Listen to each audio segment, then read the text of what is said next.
நான் எப்படி ஜெயிச்சேன், நான் எப்படி இருந்தேன்னு சொன்னால் தானே ஜெயிச்சது எப்படி தெரியும் இல்லையா? நான் எப்படி வந்தேன் சபைக்குள்ளே அப்படின்றத ரொம்ப சுருக்கமாக வேகமாக சொல்கிறேன். எல்லாருக்கும் ஒரு விலாசம் இருக்கும். கூப்பிட்டு கேட்டால் டக்குன்னு சொல்லுவீங்க உங்கள் அட்ரஸ் என்னன்னு கேட்டால் இல்லையா? என்னுடைய விலாசம் குடிகார பையன், அதுதான் என்னுடைய விலாசம்.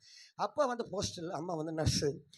வீட்டில் அப்படி ஒன்றும் பெரிய பிரச்சனை கிடையாது. வீட்டில் அப்படி என்ன பிரச்சனைனா, சாயந்தரம் ஆச்சுன்னா எங்கள் அப்பா குடிச்சிட்டு எங்கள் அம்மாவை சந்தேகப்பட்டு அடிப்பார். ஒவ்வொரு நாள் சாயந்தரமும் எங்கள் வீடு நரகமாகவே மாறிடும். ஏன்ப்பா அம்மாவை அடிக்கிறீங்கன்னு சொல்லி கேட்க முடியாது. கேட்டால் எங்களை போட்டு அடிப்பார். எங்களை தானே அடிக்கிறாருன்னு சொல்லி சொந்தக்காரங்கிட்ட சொல்லி கேட்க சொன்னால் அவங்களையும் போட்டு அடிப்பார். அதனால் எங்கள் ஃபேமிலியை ஒரு குடிகார ஃபேமிலின்னு ஒதுக்கி வச்சுட்டாங்க. கருத்து தெரிஞ்ச நாள்லேருந்து சொல்கிறேன். அப்போ எனக்கு 14 வயசு. எங்கள் அப்பா வந்து ஒரு குறிப்பிட்டதை தான் குடிப்பாங்க. அதை கொண்டு வந்து அந்த டேபிளில் வச்சுட்டு சாயந்தரமாச்சுன்னா அவர் குளிச்சுட்டு வரத்துக்குள்ளாட்டி அந்த டேபிள் மேலே சிப்ஸ் ஆபாயெல்லாம் போட்டு ரெடி பண்ணி வச்சிடணும். இவர் குளிச்சுட்டு வந்து சாப்பிட்டு ரெடி ஆகிடுவார். எதுக்குன்னா எங்கள் அம்மா அடிக்கிறதுக்கு. ஒரு நாள் பார்த்தேன், இவர் எப்போ பார்த்தாலும் இது சாப்பிட்ட பிறகு தானே போய் அடிக்கிறாரு, அப்படி என்ன தான் இருக்குது பார்க்கலாமேன்னு சொல்லிட்டு அந்த 14 வயசில் அந்த ரம்மை உடச்சி ஒரு கிளாஸில் ஊற்றி குடித்தேன். ஒரே தலை சுத்தல் மயக்கம். போய் கட்டில்களில் போய் படுத்துட்டேன். நைட்டெல்லாம் என்ன நடந்துச்சுன்னு தெரியாது. மறுநாள் காலையில் கண் முழிச்ச பொழுது தான் எங்கள் அம்மாவுக்கு தலையில் கட்டு, வீட்டில் பயங்கர பிரச்சனை. ஆனால் எனக்கு அது பெருசாகவே தெரியல. ஒவ்வொரு நாளும் அந்த நரகத்தை பார்த்து பார்த்து பழகிட்டேன். எனக்கு அதை பார்க்காதபடி சுகம் கொடுத்த அந்த ரம்மு மேலே 14 வயசுலேருந்து ஆசை. காத்துக்கிட்டு இருப்பேன். எங்கள் அப்பா வந்து பாட்டில் வச்சுட்டு போனாங்கன்னா போய் பாட்டில் திறந்து கிளாஸில் ஊற்றிட்டு பாட்டில் தண்ணி ஊற்றி டைட்டாக மூடி வச்சுருவேன். இப்படியா குடிக்க ஆரம்பிச்சிட்டேன். குடிக்காக அப்போவே வீட்டில் திருடுறது, சொந்தக்கார வீட்டுகளுக்கெல்லாம் போய் திருடுவேன். அப்போவே ஒரு சின்ன டீம் ஆகிப்போச்சு. அப்பா அம்மாவுக்கு அவங்க பிரச்சனை பெருசாக இருந்ததுனால எங்களை கவனிக்கிறதுக்கு அவங்களுக்கு நேரம் இல்லாத போயிடுச்சு. அதனால் ஸ்கூல் படிப்பெல்லாம் ஒன்றும் கிடையாது. அப்படியே கட் அடிச்சுட்டு இப்படி சுற்றுறது. இப்படியே போன என்னுடைய வாழ்க்கையில் இப்போ எனக்கு வயசு 19. எனக்கு கீழே 2 சகோதரிகள். ஒரு சகோதரிக்கு வயசு 17, இன்னொரு சகோதரிக்கு வயசு 15. என் கூட இருந்த என்னுடைய நண்பனால் என் மூத்த சகோதரின் வாழ்க்கையில் ஒரு தவறு ஏற்பட்டு கர்ப்பம் ஆகிட்டாங்க. என் தங்கச்சி ஃப்ரெண்டு தப்பு பண்ணிட்டான். தங்கச்சி கர்ப்பம் ஆகிப்போச்சு. ஒரு 4-5 மாதத்துக்கு அப்புறம் அந்த வயிறு வெளியே தெரிய ஆரம்பிக்கும் போது என் சகோதரி கேட்கும்போது என் ஃப்ரெண்டினுடைய பேரை சொல்லிடுச்சு. கூடவே பழகி இப்படி பண்ணிட்டானே, போய் கேட்கணும், விடக்கூடாதுன்னு சொல்லிட்டு அன்றைக்கி என் ஃப்ரெண்டை பார்க்கறதுக்காக அவங்க வீட்டுக்கு போனேன். போன இடத்துல பார்த்தீங்கன்னா என் ஃப்ரெண்டு இல்லை, அவங்க தம்பி அண்ணன்லாம் கூட இருந்தாங்க. நான் பேச அவங்க பேச ஒரே பிரச்சனையாகி போச்சு. பிரச்சனையில் அவங்க 2-3 அடி என்னை அடிச்சிட்டாங்க. அடி வாங்கிட்டு நேராக வீட்டுக்கு வந்துட்டேன். வீட்டுக்கு வந்து எனக்கு ரொம்ப கோபமாக போச்சு. தப்பு பண்ணதாவன் போய் கேட்க போன அடிக்கிறாங்களே, விடக்கூடாதுன்னு சொல்லிட்டு வீட்டில் இருக்கிற காய இருக்கிற கத்தி எடுத்து சாக்ஸில் வச்சுக்கிட்டு கொஞ்சம் தண்ணி போட்டு போயிட்டேன். சும்மா போய் பிரச்சனை இன்னைக்கு பார்க்கலாம், பயம் காட்டலாமேன்னு. போன இடத்துல அதே மாதிரி அன்றைக்கி நான் பேச அவங்க பேச, நேற்று தான் உதவ வாங்கின்னு போனேன், திருப்பி வந்துட்டேன்னு ரொம்ப கேவலமாக பேச, குடும்பத்தெல்லாம் ஒரு மாதிரி பேச, ரொம்ப கோவம் வந்து கத்தி எடுத்துட்டேன் கையில். அந்த சமயத்தில் கரெக்டாக என் ஃப்ரெண்டும் வந்துட்டான். அவன் வந்து கத்தியை பிடிச்சி மடக்குவான்னு பார்த்தா அவங்க கூட சேர்ந்து அவனும் தப்பாக பேசிட்டான். எனக்கு பயங்கர மண்டையில் கோவம் ஏறி கத்தி எடுத்து என் ஃப்ரெண்டை ஒரு 2 குத்து குத்திட்டேன். 19 வயசில் என்னுடைய முதல் கொலையை செஞ்சுட்டு சென்னை மத்திய சிறையிலே 14 ஆண்டுகள் சிறை தண்டனை கைதியாக இருந்தவன் நான். 17 வயசுனா சிறுவர் சீர்திருத்த பள்ளி, 19ன்றதுனால நம்மளுக்கு ஜெயில். இப்போ ஜெயில் வந்து புழலுக்கு போயிடுச்சு. அப்போ சென்ட்ரல் ரயில்வே ஸ்டேஷன் ஆப்போசிட்டில் தான் ஜெயிலு. ஜெயிலுக்கு போயிட்டு பெயிலில் வெளியே வந்து போன அந்த நாட்களில் நானாய் விருப்பப்பட்டு ஒரு பெண்ணை திருமணம் செய்து கொண்டேன். அப்படி ஜெயிலுக்கு வெளியில் வந்து போன அந்த நாட்களில் நான் ஜெயிலில் இருக்கும் பொழுதே எனக்கு வெளியில் 2 பெண் குழந்தைகள் எனக்கு பிறந்துட்டாங்க. இப்போ என் மனைவியும் என் பிள்ளைகளையும் எங்கள் வீட்லையும் ஏற்றுக்கலை, அவங்க வீட்லையும் ஏற்றுக்கலை. அவங்க வீட்டில் என்ன பிரச்சனைனா, போயும் ஒரு ஜெயில் அக்யூஸ்ட்டை கல்யாணம் பண்ணிக்கிட்டேன்னு சொல்லிட்டு என்னுடைய உறவை விரும்பலை. எங்கே நான் வெளியில் வந்தால் அவங்க வீட்டுக்கு வந்துச்சுட்டு அவங்களுக்கு பயம். அதனால் என் ஒய்ஃபை வீட்டில் சேர்த்துக்கலை. அப்போவே என் மனைவி வீட்டு வேலையெல்லாம் செஞ்சு தான் என் பிள்ளைகளை பார்த்துக்கிட்டாங்க. எனக்கும் மனு போட்டு என்னுடைய தேவைகளை சந்திப்பாங்க. இப்படியே இருந்த என்னுடைய வாழ்க்கையிலும் 12 ஆண்டுகள் 9 மாதங்கள் நான் ஜெயிலில் இருந்ததுக்கப்புறம் ஒரு அண்ணா பிறந்த நாள் அன்னைக்கு ஜெயில் ரெக்கார்டில் நன்னடத்தின் காரணமாக என்னை ரிலீஸ் பண்ணி வெளியே அனுப்பிச்சிட்டாங்க. இப்போ 12 வருஷம் 9 மாதம் கழித்து நான் ஜெயிலை விட்டு நான் வெளியில் வரேன். நான் ஒரு லைஃபர்ன்றதுனால என் கூட எப்பவுமே ஒரு 3 பேர் இருப்பாங்க. இப்போ நான் குடிக்கணும், என் கூட இருக்கிறவங்க குடிக்கணும். அதற்காக பல தவறுகளை இதே சிட்டிக்குள்ளே செஞ்சவன். பெரிய லெவல்லாம் கிடையாது. இன்றைக்கி காலையில் ஆரம்பித்து இன்றைக்கி நைட்டு வரைக்கும் சந்தோஷமாக இருக்கணும். அந்த சந்தோஷத்துக்காக பாவம் எங்கே இருந்தாலும் அதை போய் செய்து முடிக்கிறேன். ஒரு பாவியாகவே இந்த உலகத்தில் நான் ஜீவித்து கொண்டிருந்தேன். என்னுடைய சின்ன உலகம் பார்த்தீங்கன்னா, நான், என் மனைவி, என்னுடைய 2 பெண் குழந்தைகள், 3 நண்பர்கள். அவ்வளோதான் என்னுடைய சின்ன உலகம். அப்பா அம்மா உறவுகள் இருந்தாலும் அவங்க என்னை நேசிக்க விரும்பலை. கூப்பிடுவாங்க நல்லது கட்டத்துக்கெல்லாம், போனால் பார்ப்பேன். ஏதாச்சும் பெரிய பொருளாக இருந்தால் தூக்கிட்டு போய் விற்றுடுவேன். அதனால் அவங்க என்னை பிடிக்காது. சுருக்கமாக சொன்னால், அருவருப்பான மிருகம் எதுன்னு கேட்டால் டக்குன்னு சொல்லிடலாம், பன்னின்னு. அந்த பன்றியை விட நாற்றமெடுத்த ஒரு மிருகமாகவே இந்த உலகத்தில் நான் ஜீவித்து கொண்டிருந்தேன். ஒவ்வொரு நாளும் பிரச்சனைகள், ஒவ்வொரு நாளும் போராட்டங்கள். அப்போ ஒரு நாள் என் கூட இந்த என்னுடைய நண்பர் சொன்னார், இப்படியே சுற்றிட்டு இருந்தால் நிறைய பிரச்சனைகள், நிறைய வழக்காய் போச்சு. சிட்டிக்குள்ளே இருக்கிறதுனால தானே இந்த பிரச்சனை. எனக்கு தெரிஞ்சு பல்லாவரம் தாண்டி ஜமீன் பல்லாவரம் சொல்லிட்டு ஒரு பகுதி, கொஞ்ச நாள் நம்ம அங்கே போய் இருப்போம், எல்லா பிரச்சனையும் முடிஞ்ச பிறகு திரும்பி நம்ம சிட்டிக்குள்ளே வந்துடலான்னு சொல்லிட்டு அவங்க சொன்னாங்க. அன்றைக்கி அதுதான் சரின்னு சொல்லிட்டு நான், என் மனைவி, என்னுடைய 2 பெண் குழந்தைகள், 3 நண்பர்களோடு கூட அந்த கிராமத்துக்கு வந்துட்டோம். வந்த இடத்துல பார்த்தீங்கன்னா ஒரு மாதத்துக்கு அப்புறம் அப்படியே சந்தோஷமாக போச்சு. ஒரு மாதத்துக்கு அப்புறம் குடிக்கிறதுக்கு பணம் இல்லாமல் போயிடுச்சு. ஏன்னா எதையும் நாங்கள் சேர்த்து வைக்கல. அன்னன்னைக்கு வந்து குடிச்சிட்டு அன்னன்னைக்கு ஜாலியாக இருந்ததுனால வந்த இடத்துல ஒரு மாதத்துக்கு அப்புறம் ரொம்ப கஷ்டம். ஓப்பனாக சொல்லணும்னா எங்களால் எதுவும் தப்பு செய்ய முடியல. அப்படிப்பட்ட அந்த சூழ்நிலையில் எங்களுக்கு அடைக்கலம் கொடுத்த அந்த குடும்பத்தில் இருக்கிற அந்த சகோதரர் ஒரு காரியத்தை சொன்னார். எங்கள் ஊரில் ஒருத்தர் இப்படி இருந்தார். அவருக்கு பலவிதமான டார்ச்சர் வந்த பொழுது அவர் ஒரு காரியத்தை பண்ணார். தன்னுடைய உடல் உறுப்பை, தன்னுடைய சிறுநீரகத்தை பிறகு ஹாஸ்பிட்டலில் அவர் தானம் பண்ணிட்டார். அப்படி தானம் பண்ணினதுனால அவர் கொஞ்சம் பணம் கொடுத்தாங்க. அதை கொண்டு வந்து ஒரு சைக்கிள் கடை வச்சுக்கிட்டு இன்றைக்கி ஒய்ஃப் பிள்ளைங்களோட சந்தோஷமாக இருக்கிறாரு. ஒரு சர்டிஃபிகேட்டும் கொடுத்தாங்க. அதை கொண்டு போய் எஸ்பி ஆஃபீஸில் கொடுத்து, ஐயா நான் எல்லாத்தையும் விட்டுட்டு திருந்தி வாழணும்னு நினைக்கிறேன், எனக்கு ஒரு வாய்ப்பு கொடுங்கன்னு சொன்னபோது போலீஸ் அவரை டிஸ்டர்ப் பண்ணல, எழுதி வாங்கிட்டு அவர் ஃப்ரீயாக விட்டுட்டாங்க. நீங்களும் ட்ரை பண்ணலாமேன்னு சொல்லிட்டு சொன்னாங்க. எனக்கு இந்த பிரச்சனைலாம் 2வது தான். இந்த கிட்னி விற்றா பணம் கொடுக்குறாங்கன்னு சொன்னாங்க பாருங்கள், இதான் வந்து டப்புன்னு மண்டைக்குள்ளே ஏறிக்குச்சு. எனக்கு பணம் தேவை. 2வது என் கிட்னி எடுத்துக்குவாங்களோ என்னன்னு தெரியாது. ஃபுல்லாக ஆல்கஹால் ஊறி போன ஒரு கிட்னி. இருந்தாலும் முயற்சி பண்ணுவோம், எந்த எடுக்கலைனாலும் என் மனைவி என் கூட இருக்கிறதுனால அவங்களையாச்சும் கொடுக்க சொல்லலான்னு சொல்லிட்டு ட்ரை பண்ணுங்கப்பான்னு சொன்ன பொழுது சென்னையில் இருக்கிற ஒரு பிரபலமான மருத்துவமனையில் அவங்க இல்லீகல் ஆட்களை வச்சு ட்ரை பண்ணாங்க. இந்த சிறுநீரகத்தை எடுக்கிறதுக்கு முன்னாடி அது தகுதி வாய்ந்து தான் சில டெஸ்ட்லாம் பண்ணுவாங்க. அன்றைக்கி அந்த டெஸ்ட்டுக்கு நான் போக வேண்டிய சூழ்நிலை. ஏன்னா இந்த ஃபெயிலர் ஆனால் தான் யாரையாச்சும் அனுப்ப முடியும். அன்றைக்கி போய் எடுக்கப்பட்ட அந்த டெஸ்ட்டில் என்னுடைய சிறுநீரகம் எடுப்பதற்கு தகுதி உள்ளதுன்னு சொல்லி ரிசல்ட் வந்துடுச்சு. இப்போ ஹாஸ்பிட்டல் நிர்வாகம் என்னை அழைத்து என் சிறுநீரகத்துக்காக அவர்கள் 50,000 ரூபாய் விலை பேசி என் சிறுநீரகத்தை வாங்கி கொண்டார்கள். குடிக்காக என் கிட்னியை 50,000 ரூபாய்க்கு வச்ச ஒரு நாற்றமெடுத்த ஒரு புண்டன் நான். அவ்வளவு அசுத்தம், அவ்வளவு அருவருப்பு. அன்பான தேவனுடைய பிள்ளைய, ஒன்றை மாத்திரம் உன் சிந்தையில் பதிய வச்சுக்க.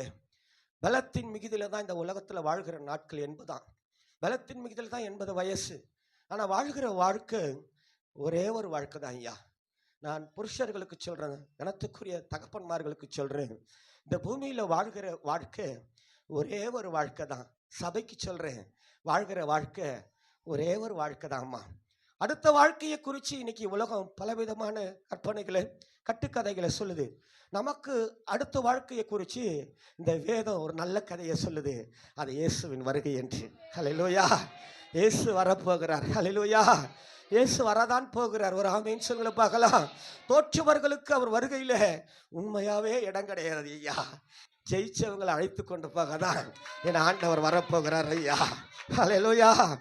ஜெயிக்கணும். ஒரு ஆமேன் சொல்லுங்கள பார்க்கலாம். ஜெயிக்கணும். ஒரு அல்லேலூயா சொல்லுங்கள பார்க்கலாம். அவ்வளவு நாத்தம், அவ்வளவு அசுத்தம். எப்படிப்பட்ட அசுத்தமாக இருந்தாலும் சரி அம்மா ஐயா, எவ்வளவு நாத்தமாக இருந்தாலும் சரி, சபைக்குள்ளே வந்துட்டா, இயேசுவின் ரத்தம் அவன் மேலே பட்டுட்டா, நாத்தத்தை எல்லாம் நறுமணமாக மாற்றிடுவார். ஹல்லேலூயா. அசுத்தம்னு சொன்ன அதே ஊரில் இன்னைக்கு கர்த்தர் நம்மளை அவ்வளோ பரிசுத்தம், அதை பராமரா இயேசுவன் கூடடா அப்படின்னு சொல்கிற அளவுக்கு நிலவரத்தை மாற்றுகிற கர்த்தர். ஹல்லேலூயா. குடிகார பையன், கொலகார பையன் கிட்னி வித்தவன் அப்படி தான் பார்த்துச்சு. அவ்வளவு நாத்தமாக தான் பார்த்துருச்சு. இன்னைக்கு இந்த கிட்னியை வித்தவனை இந்தியாவின் 13 மாநிலங்களை கடந்து 3 உலக நாடுகளுக்குள்ளே குரல் போய்கிட்டு தான் இருக்குது. ஒரு 4 கிராம சபைகளை நிறுவுகிற பாத்திரமாய் இந்த அசுத்தவனை, இந்த அருவருப்பை கர்த்தர் பயன்படுத்திக்கிட்டு தான் இருக்கிறார். ஹல்லேலூயா. ஜெயிக்கணும். ஒரு ஆமேன் சொல்லுங்கள பார்க்கலாம்.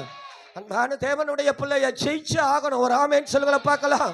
முடியாதெல்லாம் சொல்லக்கூடாது, என்னால் முடியலெல்லாம் சொல்லக்கூடாது. உங்களை நடத்துவதற்கு தான் உங்களை அற்புதமான கனத்துக்குரிய பாஸ்டர் உங்கள் கையில் கொடுத்துருக்கிறார். ஹல்லேலூயா.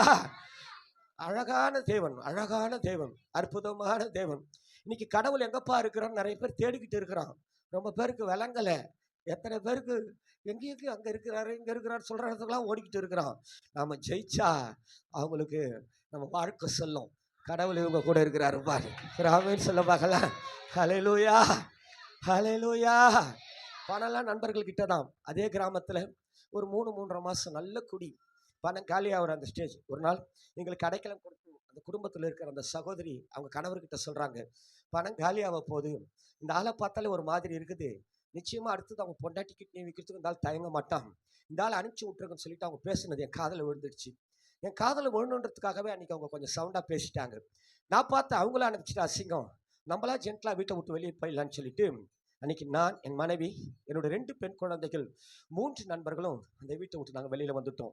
வாழ்விலும் சாவிலும் என் கூடவே இருப்பேன்னு சொல்லி அநேக பாவங்களை ஒன்றாய் செய்த என்னுடைய நண்பர்கள் இப்போ அவங்க பார்த்தாங்க, இவன் கிட்னியை வித்துட்டான், இதுக்கு மேலே இவன் கூட இருக்கிறது வேஸ்ட்னு சொல்லிட்டே போயிட்டாங்க. தம்பு, எல்லா பிரச்சனையும் முடிஞ்ச பிறகு நாங்கள் வரோம், இப்போ நாங்கள் கிளம்புறோம்னு சொல்லிட்டு என்னை விட்டுட்டு அவங்க போயிட்டாங்க. இப்போ நான், என் மனைவி, என்னுடைய 2 பெண் குழந்தைகள் எங்கே போகிறதுன்னு தெரியல. அந்த கிராமத்தில் நிறைய பேர் எங்களை பற்றி கேட்டிருக்கிறாங்க, யார் இவங்க புதுசாக இருக்கிறாங்கன்னு. அப்போ சொல்லியிருக்கிறாங்க எங்கள் சூழ்நிலையெல்லாம். அப்போவே சிலர் எங்களை அனுப்பிச்சணும்னு சொல்லியிருக்கிறாங்க. ஆனால் சிலர் என் மீதும் என் பிள்ளைகளின் மீதும் இறக்கப்பட்ட சில நல்ல நண்பர்கள் பாவம் இருந்துட்டு போட்டோன்னு சொன்னாங்க. அந்த கிராமத்தில் இருக்கிறாங்க. அதில் ஒருத்தருக்கு பேர் அன்புன்னு சொல்லிட்டு. அப்போ அது டெவலப் ஆகாத ஏரியா, மண் ரோடு. அங்கே நடந்து வரும்போது அவர் எதிர்க்க பைக்கில் அவர் எங்களை பார்த்துட்டாரு. பார்த்துட்டு பைக்கை நிறுத்திட்டு, என்ன பிரதர் எங்கே கிளம்பிட்டீங்க அப்படின்னாரு. நான் சொன்னேன், இந்த வீட்டில் அந்த மாதிரி பேசிக்கிட்டாங்க, இதுக்கு மேலே அங்கே இருந்தால் நல்லா இருக்காதுன்னு சொல்லி கிளம்பிட்டோன்னு. சரி, எங்கே உங்கள் ஃப்ரெண்ட்ஸ்லான்னாரு. எல்லாம் அவங்க ஊருக்கு போயிட்டாங்கன்னு. நீங்கள் எங்கே போகிறீங்கன்னாரு. எங்கே போகிறது தெரில பிரதர், கையில் ஒன்றும் பணம் இல்லைன்னு சொல்லிட்டு சொன்னேன். அப்போ தான் அவர் என்னை பார்த்து கேட்டார், நான் கேட்குறேன்னு தப்பாக நினைக்காதீங்க, என்னைக்காச்சும் உங்கள் குழந்தைங்களை குறித்து நினச்சி பார்த்துருக்குறீங்களா? 2 பொம்பளை பசங்க பார்க்குறதுக்கு எவ்வளோ அழகாக இருக்குது பாருன்னு சொல்லிட்டு சொன்னார். என் கூடவே இருந்து என்னுடைய பிள்ளைகள் தான். ஒரு நாள் கூட என் பிள்ளைகள் என்கிற உணர்வோடு என் பிள்ளைகளை நான் பார்த்ததே கிடையாது.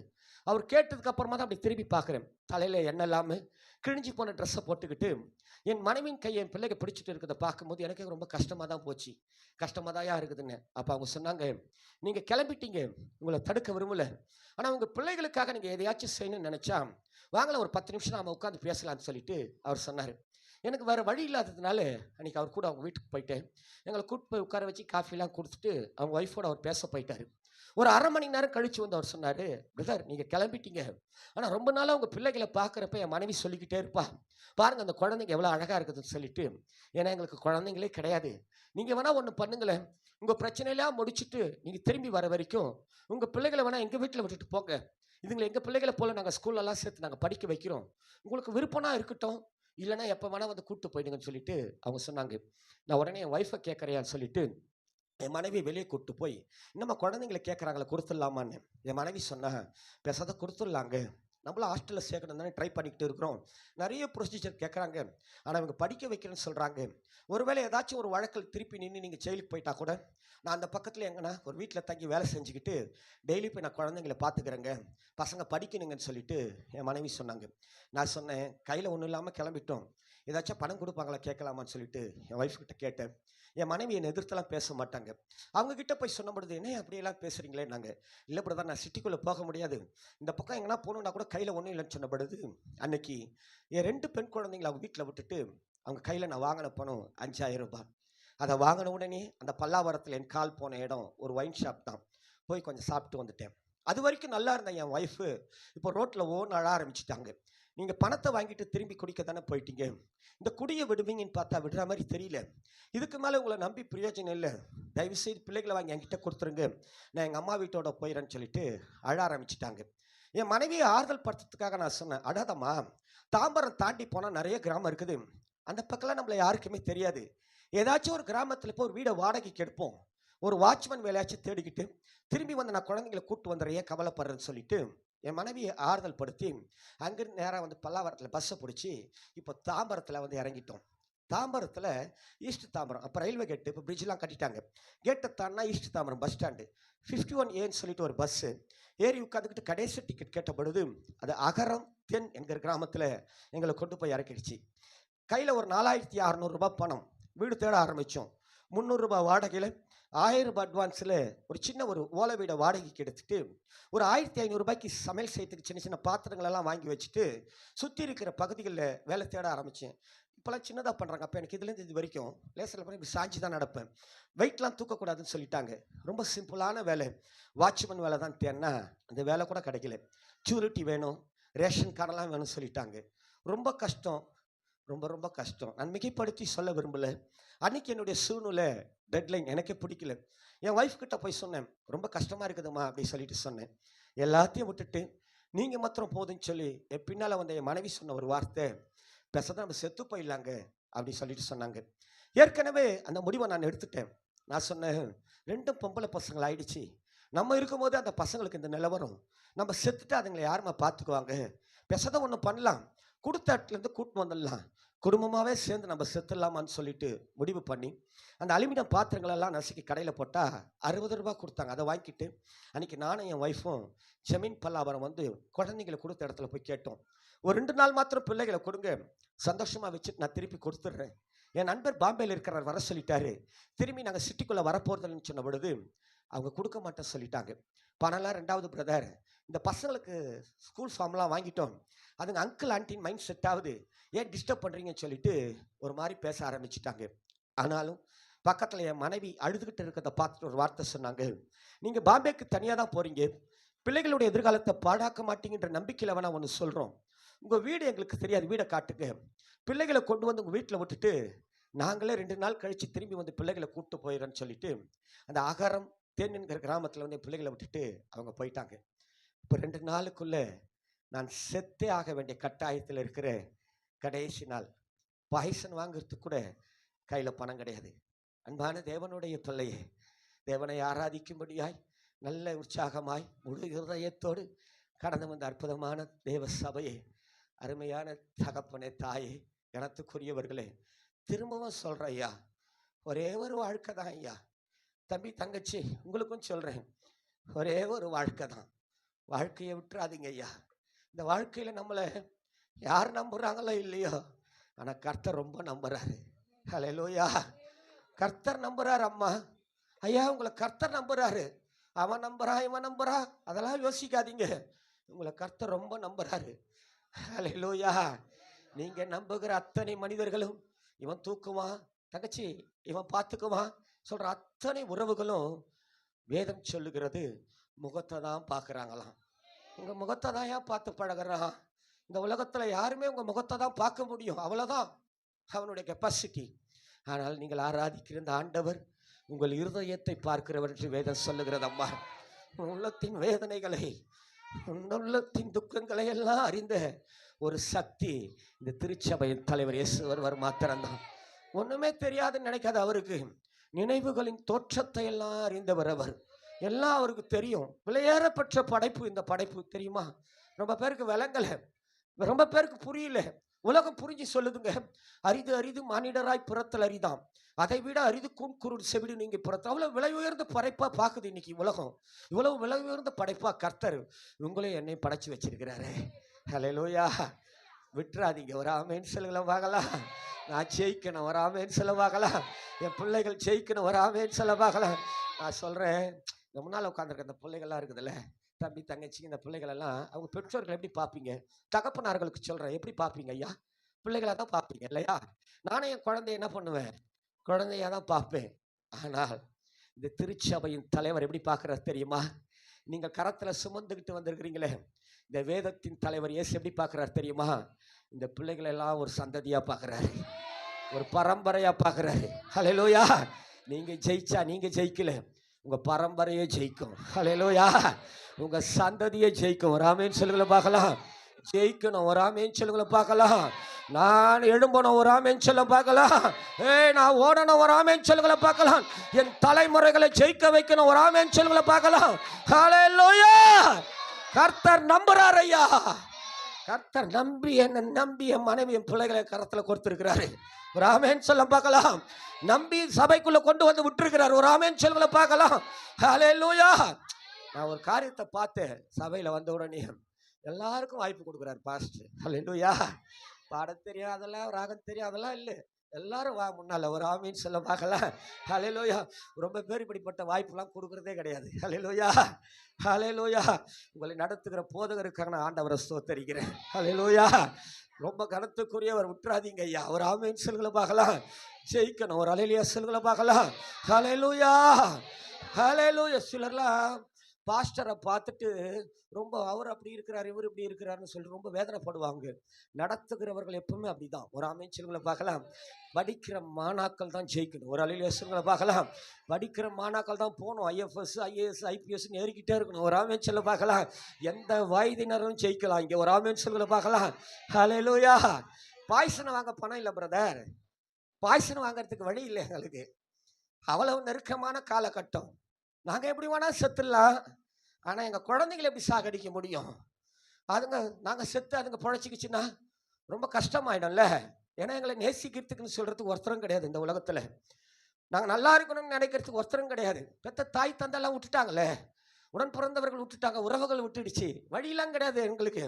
அதனால முதல்ல குழந்தைங்களை சாகடிச்சிருவோம், அதுக்கு பிழைக்கக்கூடாது, அப்புறமா நாம செத்துடலான்னு சொல்லிட்டு அன்னைக்கு நைட்டு நிறைய காரியத்தை நாங்கள் யோசிக்கிறோம், நிறைய காரியத்தை செய்கிறோம். இப்படி பண்ணலாமா அப்படி பண்ணலாமான்னு.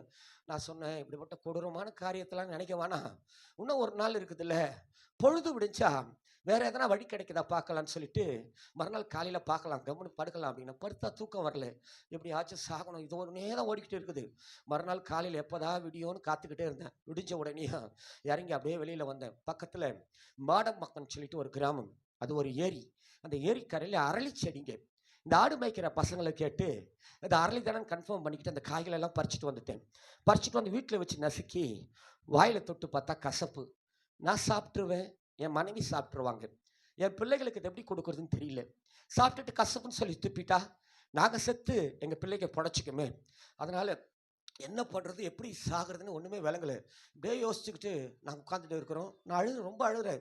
நிறைய விஷயங்களை நான் தப்பு பண்ணிருக்கேன், நிறைய பாவங்கள், நிறைய அக்கிரமங்கள். அப்போ அங்கே போனால் முடிஞ்சிடும், இங்கே போனால் முடிஞ்சிடும் அப்படிலாம் சொன்ன அந்த நிகழ்வுகளாம் நினச்சி பார்க்குறேன். உலகத்தில் எந்த தெய்வமும் சாவறதுக்கு கூட ஏதோ ஒரு நல்ல வழி என்ன பண்ணல காட்டலையேன்னு சொல்லி இதெல்லாம் நினச்சி நான் அழுதுகிட்டு இருக்கிறேன். என் ஒய்ஃபும் அழுதுகிட்டு தான் இருக்கிறாங்க. என் 2 பசங்களுக்கு ஒன்றும் தெரியாது. வீட்டுக்குள்ளே மண் எடுத்து பிசைஞ்சு சொப்பு விளையாடிட்டு இருக்குதுங்க. அன்னைக்கு அப்படிப்பட்ட ஒரு நெருக்கமான சூழ்நிலையில், அப்படிப்பட்ட ஒரு இறுக்கமான நிலவரத்தில் நாங்கள் இருந்த பொழுது தான் எங்கள் வீட்டு வாசல் கதவு தட்டப்படுகிற சத்தம். இப்போ போய் யாரா கதவு தட்டுறாங்கன்னு சொல்லிட்டு கதவு திறந்தா ஒரு வயசானம்மா ரொம்ப கேஷுவலாக சொன்னாங்க, தம்பி பக்கத்தில் தான்ப்பா எங்கள் வீடு, இன்னைக்கு சாயந்தரம் 7 மணிக்கு எங்கள் வீட்டில் ஒரு செபக்கூட்டம் வச்சுருக்கிறோம், சந்தில் வந்தீங்கனாலே பாட்டு சத்தம் கேட்கும், வாங்க தம்பி. கூட்டம் முடிஞ்ச உடனேயும் நாங்கள் சாப்பாடு போடுவோம்னு சொல்லிட்டு அவங்க போயிட்டாங்க. என் ஒய்ஃபை கூப்பிட்டு கேட்டேன், நான் யாரோ வந்து செப கூட்டம்லாம் சொல்கிறாங்களே யாருன்னு. என் மனைவி சொன்னாங்க, யாருன்னுலாம் தெரியல, பார்த்தா அலேலியாக்காரங்க மாதிரி இருக்கிறாங்க. ஒரு வார்த்தை சொன்னாங்க பார்த்தீங்களா, கூட்டம் முடிஞ்ச உடனே சாப்பாடு போடுவேன்னு சொல்லிட்டு. பேசாத அந்த கூட்டத்துக்கு போகலாங்க, அங்கே சாப்பாடு போட்டால் சாப்பிட வேணாம், அதை வேணால் கொண்டு வந்து இந்த அரளி கசப்பாக இருக்குதுன்னு சொல்கிறீங்களே, கலந்து குழந்தைங்களுக்கு கொடுத்து பார்க்கலாங்கன்னு சொல்லிட்டு என் மனைவி சொன்னாங்க.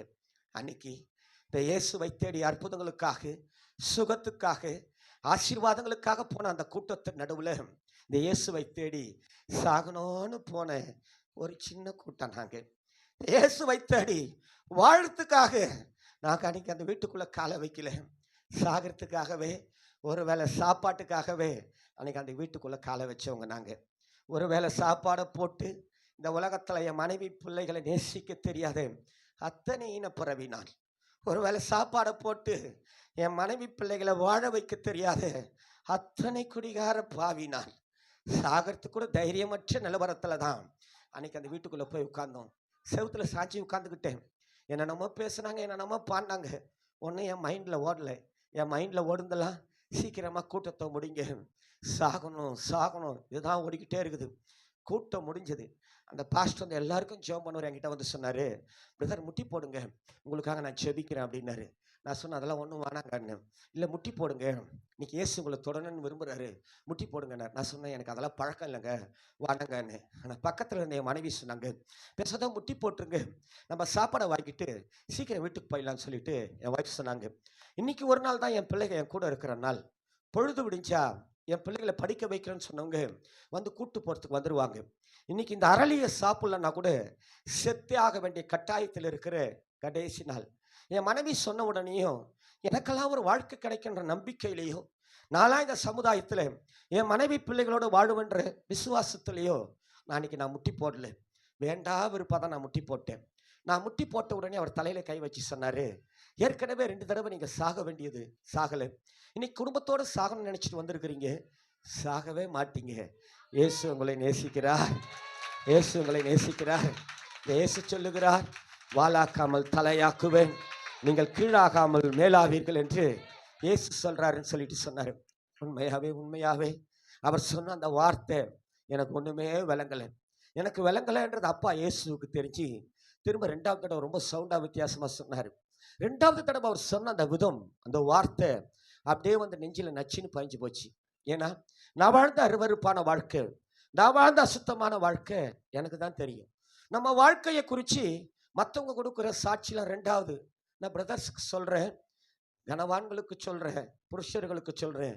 நம்ம வாழ்க்கையை குறித்து மற்றவங்க கொடுக்குற சாட்சிலாம் ரெண்டாவது ஐயா. நம்ம வாழ்க்கையை குறித்து நம்ம மனசாட்சி சொல்லணும். நான் எப்படி இருக்கிறேன்னு கொஞ்சம் நீ தட்டி பார்த்துக்க ஐயா உன் மனசாட்சியை. நீ சாதாரணமானவன் இல்லை. ஒருவேளை இந்த உலகம் உன்னை சாதாரணமானவனா பார்க்கட்டும், படிப்பறிவு இல்லாதவனா பார்க்கட்டும், பணம் இல்லாதவனா பார்க்கட்டும், பலவீனனா பார்க்கட்டும், என் ஆண்டவர் உன்னை சாதாரணமானவன் நினைச்சு அழைக்கலையா. இந்த உலகத்தில் உன்னை விசேஷவனாக பார்த்து உன்னை மேன்மைக்குரியவனா பார்த்து தான் கர்த்தர் இங்கே அழைச்சிருக்கிறாரு. கொஞ்சம் திரும்பி பார்த்துக்க, திரும்பி பார்த்துக்க ஐயா, திரும்பி பார்த்துக்க. எவ்வளோ விலை உயர்ந்த அற்புதமான தேவனை நீ அறிஞ்சிக்க. கர்த்தர் கண்ணை திறந்து விட்டுருக்கிறாரு. ஹல்லேலூயா. நீ எவ்வளோ விலை உயர்ந்த தேவனை நீ கேட்கறதுக்கு சேவையை திறந்து வச்சிருக்கிறாரு. ஹல்லேலூயா. அவ்வளவு அற்புதமான தேவன், அவ்வளவு அற்புதமான தேவன், மகிமைக்குரிய ஆண்டவர், மாசில்லாத தேவன். ரொம்ப பேருக்கு விளங்கலை, உணர்வே கடையில. நான் யாருன்றதே விளங்கலையே, அப்புறம் எப்படி நான் செய்கிற பாவம், நான் செய்கிற அக்கிரமம் இன்னைக்கு நல்லா இருக்குது, ருசிக்குது இல்லை? நான் சபையார், ஒரு ஆமீன் சொல்ல பார்க்கலாம். சபைக்குள்ள இருக்கிறேன் நான், ஒரு ஆமீன் சொல்ல பார்க்கலாம். இந்த உலகத்துக்கு சாட்சி யாருன்னா சபை தான், ஒரு ஆமீன் சொல்ல பார்க்கலாம். உலகத்தில் இருக்கிறவங்களுக்கு ஏசு இல்லை, சபையில் இருக்கிறவங்களுக்கு தான் ஏசு, ஒரு ஆமீன் சொல்ல பார்க்கலாம். இத்தனை ஆசீர்வாதங்களும் யாருக்கு தெரியுமா? சபைக்குள்ள வந்து தேவனை ஆராதிக்கிற தேவ பிள்ளைகளுக்கு தான், ஒரு ஆமீன் சொல்ல பார்க்கலாம். ஹல்லேலூயா. வெளிச்சத்தின் பிள்ளைகளா என்னைக்கு மாற்றப்படுகிறார்களோ அன்னைக்கே அவர்கள் மேல இந்த ஆசீர்வாதம், ஒரு ஆமீன் சொல்ல பார்க்கலாம். இன்னைக்கு உள்ள வந்துட்டு சொல்றது குறி சொல்லிட்டாங்க, அங்கே பேய் வச்சுட்டாங்க, பிசாசு, அம்மா பில்லி சூன்ய கட்டு என்னென்னமோலாம் சொல்றான், பேயின்றான், பிசாசுன்றான். இஸ்ரவேலுக்கு விரோதமான, யாக்கோபுக்கு விரோதமான, இஸ்ரவேலர் தான் சபை. யார் ஒரு ஆமீன் சொல்ல பார்க்கலாம். சபைக்கு விரோதமான ஒரு ஆமீன் சொல்ல பார்க்கலாம். ஹல்லேலூயா. எவ்வளவு பெரிய ஆண்டவர் உன் கூட இருக்கிறார், ஒரு அலையில சொல்லுங்கள பார்க்கலாம். ஹல்லேலூயா. ஆனால் தோத்து போய் தோல்வியை விரும்பி துவண்டு போய் நான்லாம் எத்தனை முறை தோத்துருப்பேன் தெரியுங்களா? எவ்வளோ முறை தோத்து போயிட்டச்சே. நமக்கெல்லாம் இதெல்லாம் செட்டே ஆகாது, ஓடிக்கினே இருப்பேன். திடீர்னு ஒரு ஸ்ட்ராக் ஆகிடும். நமக்கெல்லாம் இதெல்லாம் ஏப்பாப்பா ஏசப்பா நீ வேற யாரனா வச்சு என்ன பண்ணிக்க பயணப்பட்டுக்க. நம்மளுக்கு அந்த ஊழியத்துக்கும் தலை எடுத்தாலும் வர, நம்மளுக்கு சுட்டு போட்டாலும் பேசவே வராது. எனக்கு முதல்ல பேசவே தெரியாது. எனக்கு 5 நிமிஷம் ஏசு நல்லவர்னு சொன்னாலும் பெருசாக இருக்கும். அதிகபட்சமாக 2 நிமிஷம் பேசுவேன். மூச்சை பிடிச்சி பேச ஒரு 5 நிமிஷம் ஏசு நல்லவர் அப்படி இப்படி அவ்வளோதான் முடியும். என்னால் வரலையே, அவ்வளோ வரல, என்னை விட்டுருப்பான்னு. அம்மா நீ விட்டுருப்பானாலும் விட மாட்டார் இவர், ஒரு ஆமீன் சொல்ல பார்க்கலாம். ஹல்லேலூயா. கர்த்தர் யாரை முன்குறிச்சாரோ அவங்கள தான் அழைச்சார், ஒரு ஆமீன் சொல்களை பார்க்கலாம். உலகத்தில் நம்மளை முன்குறிச்சார், ஒரு ஆமீன் சொல்களை பார்க்கலாம். அழைத்தவர்களை தான் கர்த்தர் மகிமைப்படுத்த போகிறார், ஒரு ஆமீன் சொல்களை பார்க்கலாம். அழைத்தவர்களுடைய வாழ்க்கையில் அவருடைய நாமம் மகிமைப்பட, ஒரு ஆமீன் சொல்களை பார்க்கலாம். அழைத்து அபிஷேகம் பண்ண தேவன் இன்றும் ஆடுகிறவர், ஒரு ஆமீன் சொல்களை பார்க்கலாம். நம் நிமித்தம் அவர் மகிமைப்பட்டாக, ஒரு ஆமீன் சொல்ல பார்க்கலாம். நான் ஜெயிக்கணும், ஒரு அலையில சொல்லுங்கள பார்க்கலாம். ஹல்லேலூயா. முட்டி போட்டிருக்கிற அந்த சூழ்நிலையில எனக்கு அவ்வளோ அழுக, ரொம்ப வேதனையா போச்சு. நானா இந்த இயேசு நல்லவர் எத்தனையோ பேர் சொல்லி இருக்கிறாங்க, கிண்டல் பண்ண ஆள்னால. எனக்கு குடிக்க பணம் இல்லைன்னு சொன்னால் நண்பர்களோட போவேன். எங்கன்னா சர்ச்சு பூட்டி இருந்தால் பூட்டை உடச்சி உள்ளே இருக்கிற ஸ்பீக்கர் ஆப்பெல்லாம் தூக்கி விற்று குடிச்சிடுவேன். ஒயிட் அண்ட் ஒயிட் போட்டு பெண்டிகாஸ்டல் பாஸ்டிங் யாருன்னா போனாங்கன்னா அவங்கள மடக்கி அவங்க பாக்கெட்டில் இருக்கிற பர்ஸ்லாம் பிடிக்குவேன். போடா அப்படின்னு ஏசு அப்போ தான், ஏன்னா அவங்க போய் ரிப்போர்ட் கொடுக்க மாட்டாங்க, ஏசு நீ நேசிக்கிறார் அப்படின்னு சொல்லிட்டு போயிடுவாங்களே. இருந்தாலும் அத்தனை பேர் எவ்வளோ அருவறுப்பு பண்ணுவேன். எங்கள் அம்மா சொல்லும், நான் உன்னை தவமாக இருந்து பெத்தனை. எங்கள் அம்மாவுக்கு என்ன ரொம்ப பிடிக்கும், சின்ன வயசில் அவ்வளோ அழகாக நேசிக்கும். எங்கள் ஃபேமிலியில் நான் தான் ஆம்பளை வாரிசு, ரொம்ப விரும்பும். நாட்கள் கடந்து போயிடுச்சு, அக்கிஷ்ட ஆகிட்டேன். எத்தனையோ முறை லீவில் வரும்போது எங்கள் அம்மா வேலை செய்கிற ஹாஸ்பிட்டல் வாசலில் நின்றுக்கிட்டு வாட்ச்மேன்கிட்ட சொல்லி அனுப்புவேன், எங்கள் அம்மாவை பார்க்கணும் வர சொல்லுப்பான்னு. வாட்ச்மேன் உள்ளே போய் சொல்லிட்டு வெளியில் வந்து சொல்லுவார், உங்கள் அம்மா கிட்ட சொன்னப்பா இல்லைன்னு சொல்லிட்டாங்க, நீ உள்ளே போனால் எனக்கு வேலை போய்ட்டு தயவுசெய்து போயிட்டு போன்னு வாட்ச்மேன் சொல்லுவார். அப்படி எங்கள் அம்மா கூட நேசிக்காத அவ்வளவு நாற்றம் எடுத்தவனாய் ஜீவித்தவன் நான். என் வாழ்க்கையில் நல்லதுன்னு எனக்கு தெரிஞ்ச ஒன்றுமே செஞ்சது கிடையாது. ஆனால் அவ்வளவு நாத்தம், அவ்வளோ அருவறுப்பு. இன்னைக்கு ஏசு என்னை பார்த்து சொல்கிறாரு, நான் உன்னை வாழாக்காமல் தலையாக்குவேன், நீ கீழாகாமல் மேலாவாய் சொன்னார் பாருங்க. அவர் ஆக்குறாரு ஆக்கலை, அது ரெண்டாவது. அன்றைக்கு நான் இருந்த நிலவரத்தை நான் கொஞ்சம் திரும்பி பார்த்தேன். ஒரு 20 வருஷத்துக்கு முன்னாடி ஒரு வேளை இந்த வார்த்தையை சொல்லியிருந்தீங்கன்னா இது நான் சரின்னு சொல்லலாம். இல்லை ஒரு 2 வருஷத்துக்கு முன்னாடி இந்த வார்த்தையை சொல்லியிருந்தீங்கன்னா கூட இது சாத்தியம்னு சொல்லலாம். இப்போ போய் இந்த வார்த்தையை சொல்றியே, எல்லா டோரும் க்ளோஸ், இப்போ போய் இந்த வார்த்தையை சொல்றியேன்னு சொல்லிட்டு அந்த வார்த்தைக்காகவே அன்னைக்கு அழுதேன். கொஞ்சம் ஜனங்கள் தேவனை ஆராதித்த அந்த இடத்துல ஏஜி திருச்சாவினுடைய பாஸ்டர் வில்லியம்ஸ் இப்போ தஞ்சாவூரில் இருக்கிறாங்க, அவங்க நடத்துகிற அந்த கேர்சல் கூட்டத்தில் அன்னைக்கு கர்த்தரை நோக்கி அந்த வார்த்தைக்காகவே முழங்கால் படிவிட்டு நான் அழுதேன். நான் அழுததை யார் பார்த்தாங்களே இல்லையோ, ஏசு பார்த்தார். ஹல்லேலூயா, ஹல்லேலூயா. புருஷர்களுக்கு சொல்கிறேன், உங்கள் அழுகையை கர்த்தர் பார்ப்பார். ஒரு ஆமென் சொல்ல பார்க்கலாம். கூனி வருத்தங்களை சுமந்து வேதனைகளை சுமந்து நீங்கள் நினச்சிக்கலாம் அவரெல்லாம் எங்கே அழ போகிறாருன்னு. புருஷர்கள் அந்த அழுகை இருக்குது பாருங்க, அழுவாங்க வேதனைகளை சுமக்க முடியாம. நான் சொல்கிறேன், கண்ட இடத்துல அழுதுறாதீங்க, தயவு செய்து தேவ சமூகத்தில் வந்து அழுங்க. ஹல்லேலூயா, ஹல்லேலூயா. தேவ சமூகத்தில் அழுகிற ஒவ்வொரு துளி கண்ணீரையும் அப்பா துருத்தியில் வச்சிருக்கிறாராம். ஹல்லேலூயா. நான் அன்றைக்கி அழுதேன், சாப்பாடை வாங்கிட்டு நேராக வீட்டுக்கு போயிட்டேன். வீட்டுக்கு போன உடனே என் ஒய்ஃப் சொன்னாங்க, சாகணுமான்னு. இல்லைம்மா, ஏதோ என் மேலே சூடாக இறங்கின மாதிரி இருந்துச்சு, என்ன நடக்குது பார்க்கலான்னு சொல்லிட்டு கொண்டு போன அந்த சாப்பாடை சாப்பிட்டுட்டு அரளியை கொட்டிட்டு நாங்கள் படுத்துட்டோம். மறுநாள் காலையில் ஒரு 5 மணி இருக்கும், எங்கள் வீட்டுக்கு கதவை தட்டுறாங்க. நான் இன்றைக்கி தான் போய் பேசி என் பிள்ளைகளை வாங்கிட்டு வந்த நாள் பாம்பேக்கு போகிறேன்னு சொல்லிட்டு, ஒருவேளை அவங்க தான் படிக்க வைக்கிறேன்னு சொன்னவங்க தான் வந்து கூப்பிட்டு போகிறதுக்கு வந்துட்டாங்களேன்னு சொல்லிட்டு திட்டிக்கிட்டே போய் கதவை திறந்தா கூட்டம் நடத்தின பாஸ்டர் என் வீட்டு வாசலில் நிற்கிறாரு. என்ன எவ்வளோ காலையிலன்னு அவர் சொன்னார், நான் நைட்டெல்லாம் வீட்டில் போய் படுத்தா எனக்கு தூக்கமே இல்லையா, ஏசு கிறிஸ்து உங்களை போய் பாருன்னு என்ன நைட்டெல்லாம் பாரப்படுத்திக்கிட்டே இருந்தார்.